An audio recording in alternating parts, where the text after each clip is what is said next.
Hey guys, and welcome back to this channel. In this video, I'll be showing you guys how you can export videos without Watermark on CapCut PC. It's actually super simple. You'll just need to log into your account. As you can see, I've logged on to my CapCut account.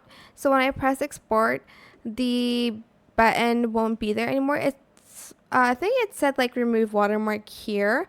If that doesn't apply to you, that's great. But if there's still that button, you just need to simply log into your account. You can use Google, Facebook, I think, as well as TikTok.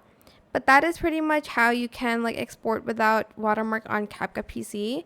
I hope this tutorial was helpful for you guys. Don't forget to like, comment, share, and also subscribe to this channel if you haven't done that already.